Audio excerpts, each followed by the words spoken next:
అన్న నమస్కారం అన్న. నా పేరు శశిధర్ రెడ్డి, చెవులపల్లి. మా దూస్కల్ గ్రామం, ఫరూక్ నగర్ మండల్, రంగారెడ్డి జిల్లా. నేను గత 6 సంవత్సరాల నుంచి 2019 నుంచి నేను గో ఆధారిత వ్యవసాయం చేస్తున్నాను.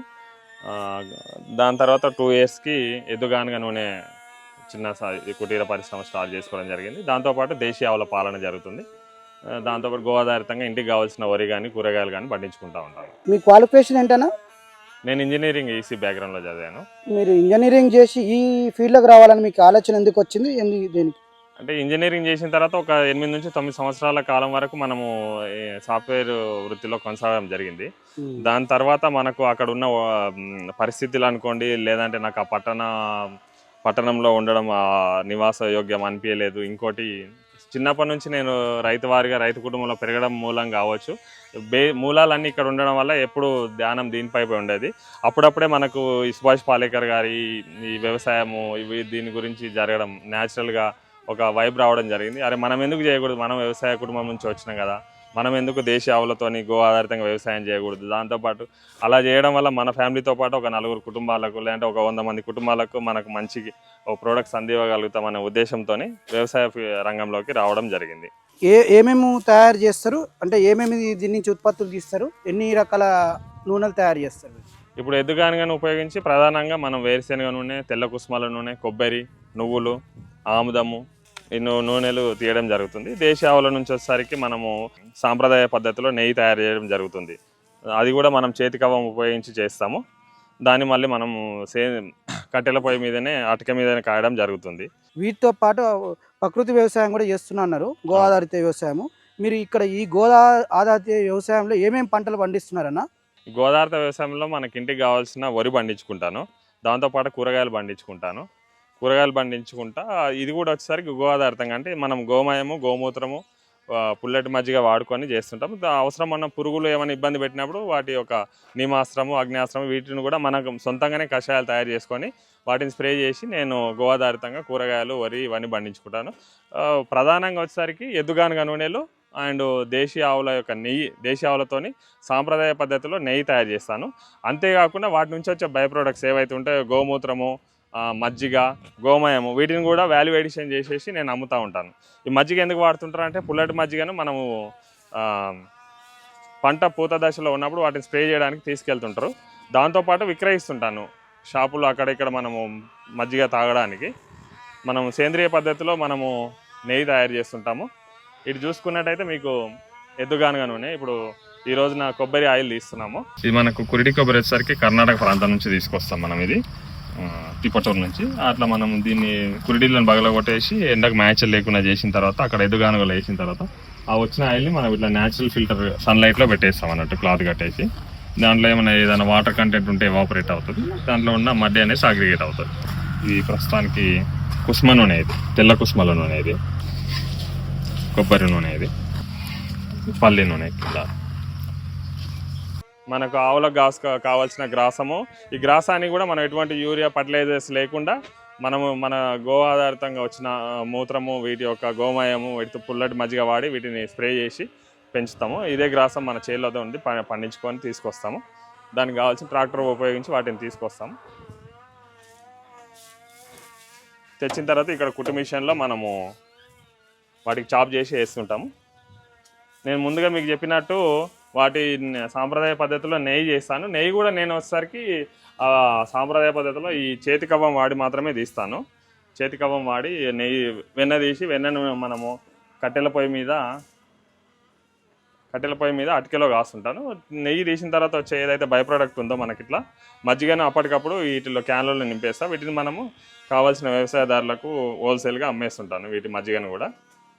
అంతేకాకుండా వీటి నుంచి వచ్చిన బై ప్రోడక్ట్ ఏదైతే గోమయం ఉందో, గోమయాన్ని ఘనజీవామృతం చేస్తుంటాను ఎప్పటికప్పుడు.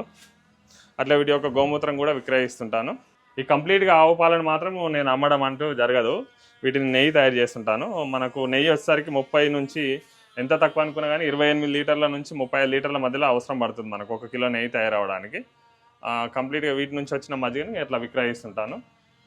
మొత్తం వీటికి కావాల్సిన ఆలన పాలన కూడా మీరు అట్లా చూసుకున్నట్టయితే వీటి గడ్డిని కూడా మనము సాంప్రదాయ పద్ధతిలో పెంచుతున్నాం, వీటికి కావాల్సిన గడ్డి. ఇక సీజన్ ఉన్నప్పుడు అక్కడ నుంచి మనం ఆ సొప్పగడ్డ ఎండుగడ్డి మాత్రం అట్లా రైతుల నుంచి సేకరించుకొని అట్లా వాములు పెట్టుకొని వాటిని చాప్ చేసి ఆవులకి ఇస్తుంటాం. గడ్డికి ఎలాంటిది వాడతారు అంటే పెస్టిసైడ్స్ ఏమన్నా వాడతారా లేకుంటే పెస్టిసైడ్స్ ఏం వాడం సార్. ఇక్కడ నాకున్న ఈ 3 ఎకరాల పొలంలో కూడా ఎక్కడ కూడా పెస్టిసైడ్స్ అనేది వాడము. కంప్లీట్గా గోదావరిత వ్యవసాయమే చేస్తున్నాం. ఈవెన్ ఆవులకు కూడా కావాల్సిన వాటిని కూడా గోమయము, వీటిని ఘనజీవామృతము, ద్రవజీవామృతము, పంచగవ్యలు వాడేసి గడ్డిని గ్రోత్ అవ్వడానికి వాడుతుంటాం. మీకు ఎన్ని ఆవులు ఉన్నాయి, ఎన్ని లీటర్ల పాలు వస్తున్నాయి ఒక్కొక్క ఆవు నుంచి? మనకు వచ్చేసరికైనా కంప్లీట్గా ఇప్పుడు 12 ఆవులు ఉన్నాయి. 12 ఆవుల నుంచి ఫామ్ కెపాసిటీ వచ్చేసరికి 30 to 40 లీటర్స్ ఉంది మనకు రోజు మొత్తంలో. ఇందులో రొటేషన్ అవుతాయి, రోజు ఒకే విధంగా ఉండదు. కొన్ని ఆవులు సూడి అవుతుంటాయి, ఈంత ఉంటాయి. రొటేషన్లో మనకి ఇప్పుడు 30 to 40 లీటర్స్ మధ్యలో ఉంది. వాటిని కంప్లీట్గా నెయ్యి తీస్తాం. ఇంట్లో అవసరాలకు వాడుకోగా మిగతా వాటిని నెయ్యి తీస్తూ ఉంటాం. నా దగ్గర వచ్చేసరికి సాయివాళ్ళు జాతులు ఉన్నాయి, ఒక 2 గిర్ర ఆవులు ఉన్నాయి, ఒక రాటి ఆవు ఉంది లాస్ట్కి, ఇది చిన్నది ఒకటి పుంగనూరు ఉంది ఇక్కడ. ఇది వచ్చేసరికి గిర్ సార్, ఇది నా షెడ్లో పుట్టినది ఆవు. ఇది ఇట్లా పుంగనూరు, ఈ సాయివాళ్ళ ఆవులు ఉన్నాయి. సాయివాలు పాలకి గిర్రావు పాలకి ఏమైనా డిఫరెంట్ ఉంటుందా? డిఫరెంట్ ఏముండదు సార్, అన్ని దేశవాళీ ఆవులే. A2 ప్రోటీనే. జెర్సీ హెచ్ఎఫ్లతో పోలిస్తే అక్కడ ఏమో A1 ప్రోటీన్ ఉంటుంది, మన దగ్గర వచ్చేసరికి A2 ప్రోటీన్ ఉంటుంది. కాబట్టి కొద్దిగా గిర్రావు పాలు ఏంటంటే సాయివాళ్ళ కంటే కొద్దిగా సరళంగా అనిపిస్తాయి, సాయివాళ్ళు కొద్దిగా మందంగా అనిపిస్తాయి. కానీ ఓవరాల్గా చూసుకున్నట్టయితే A2 ప్రోటీన్ ఉంటుంది పాలల్లో. మీరు ఈ మార్కెటింగ్ ఎలా చేసుకుంటున్నారు ఇది ఆయిల్? ఇది మార్కెటింగ్ అంటే ఏం చేయలేదు సార్ ఇప్పటివరకు. నేను వ్యక్తిగతంగా నా ఇంటికి అవసరాల కోసం అట్లా స్టార్ట్ చేసుకున్నా.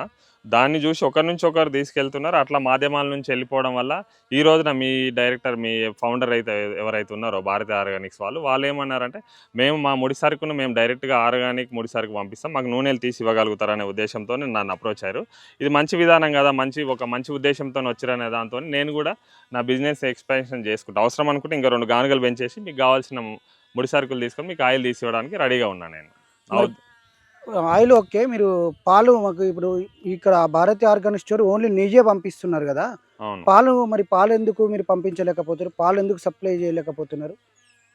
పాలు తీసుకుంటే ఇప్పుడు సమాజంలో ఎట్లా ఉన్నా సార్, ఇంకా అంటే ఇప్పుడు అవగాహన పెరుగుతుంది. ఎంతసేపటికి ఏం చేస్తున్నారు, పాలను పల్సగా ఉన్నాయని అంటారు. దేశీయ పాలు ఏంటంటే పల్సగా ఉంటాయి గేదె పాలతో పోలిస్తే. ఎంతసేపటి గేదె పాలు మందం ఉంటాయనే ఉద్దేశంతో గేదె పాలు ఇంట్రెస్ట్ పడతారు. మనం మంచిని అంత తొందరగా స్వీకరించట్లేదు. పాలు తీసుకెళ్తే ఇంకోటి అంటే వ్యయ ప్రయాసాలకు మనం ఇంటింటికి తీసుకెళ్ళాలి, ఒకరు బాగుంది అంటారు, బాగాలే అంటారు. ఎవరైనా వాళ్ళంతటా వాళ్ళు అవేర్నెస్ తెచ్చుకొని వస్తే బాగుంటుంది. అందుకని నేను పాలు తీసుకుంటే మ్యాన్ పవర్ ఇవన్నీ ఇబ్బంది ఉందనే ఉద్దేశంతో నేను కంప్లీట్గా వెన్నను కంప్లీట్గా మనం దేశీ ఆవుల పాలను తీసుకొని బిలోన మెథడ్లో అంటే సాంప్రదాయ పద్ధతిలో నెయ్యి తీసేసి, నెయ్యి స్టోర్ ఉంటుంది అన్నట్టు. పాలంటే ఈ రోజు అమ్మాలి, నెయ్యి అవసరం లేదు, ఒక 1000 ఏళ్ళ వరకు ఉంటుంది నెయ్యి. కాబట్టి ఆ నెయ్యి ఏంటంటే ఎప్పటికప్పుడు తీసి పెట్టేస్తా, స్టాక్ని అమ్మేస్తాను నెయ్యి రూపంలో. మరి ఆ చిలికిన మజ్జిగని ఏం చేస్తారు? చిలికిన మజ్జిగ మనకు రామబాణంలో పనిచేస్తుంటుంది వ్యవసాయానికి. ఆ పుల్లటి మజ్జిగను మనము చేను పూత దశకి ఎప్పుడైతే వస్తుందో దాంట్లో మనము ఈ మజ్జిగను వాడుకుంటే మంచి లాభాలు ఉంటాయి వ్యవసాయానికి వాడుతుంటాం. మీకు అంత క్వాంటిటీ మొత్తంలో వచ్చిన మజ్జిగని మీకున్న పరిధి కంటే ఇంకెక్కువ మిగులుతుంది కదా, వాటిని మిగులుతుంది. నా వ్యవసాయానికి సరిపడా మిగతా మనకు దగ్గరలో మనోహర్చారి గారు ఉన్నారు. అట్లా కొన్ని ఆర్గనైజేషన్స్ మన మజ్జిగను తీసుకెళ్తుంటాయి, వాళ్ళు వ్యవసాయానికి వాడుకుంటూ ఉంటారు. మాన్యువల్గా మనకు గో ఆధారితంగా ఎరువుల తయారీలో ఈ మజ్జిగను వాడుతారు. మనోహరచారి అంటే ఆయన కషాయాలు తయారు చేస్తారు, వాళ్ళు తీసుకెళ్తుంటారు, అతనికి విక్రయిస్తారు.